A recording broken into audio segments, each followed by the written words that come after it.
We're going to take a group inhale, right? And I want you to hold in all of the greatness of what you gave my spirit when you sang that song. And a slow exhale of all the pain that we walked with on the way here. 1, 2, 3. Take a deep breath in.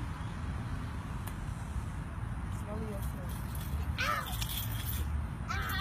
We are often distracted by the actions of those who find themselves hopelessly searching for ways to combat their anger and frustration to the point that our lives are at stake, and we find ourselves at the stake of burdens, only burdened by someone else's transgressions that they have not let go. We have to learn how to let go of our burdens, how to teach our babies how not to hold on to them, how not to let their skeletons in their closets become our grandchildren's nightmares like we did our children. We have to take responsibility to understand that sometimes the essence of hope becomes something of trying to let go of the things we cannot change. We seek serenity every single day. In matters of the process of our religion's sake, we find ourselves melanated in the essence of what the sun can break, like our break sign. Sometimes our ability to understand the asphalt, of understanding that it's not even an issue of being written, because sometimes it's just the essence of understanding that some people's energy is a little different.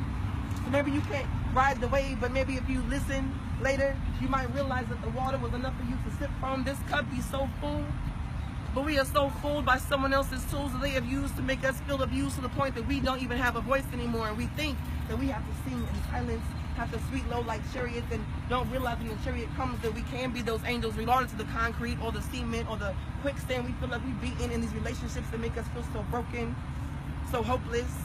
And we find ourselves holding signs that say, I survived his abuse, and I can't stop thinking about the nightmares she might have to continue to have because she actually had to survive that shit. Excuse the rhetoric, but some of us don't even hold on to the hope of knowing that we have a commitment, a conviction that we speak with, to know that we can't lock eyes with strangers and no longer let them not matter. To know that as soon as we walk away, we might have to get stopped by someone else's ignorance, but we have to realize we have to hold on to something so beautiful, no longer living in pure silence, no longer thinking about things like, can I live? Please don't kill me.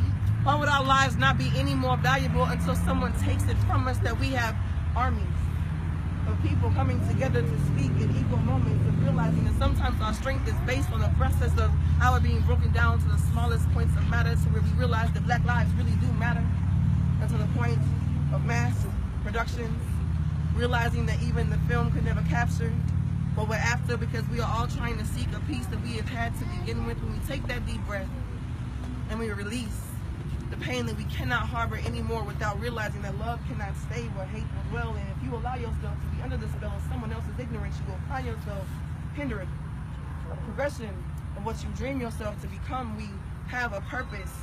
In these babies, we find them to be purpose of living lives that we don't know the direction, we don't know the diction, we don't know the distance of their time, but we do know that we can give them something so divine, like believing that we can stand here straight-faced without tears rolling down from our eyes, thinking about the things that we have had to subside, because I can never tell you I'm sorry for what you've been through, because the strength of this woman is something that she's gone through only to make her so finely chiseled and beautiful. We hail the queen and give honor to the men who stand before us, but we don't realize how hopeless we find ourselves feeling in life. Amen.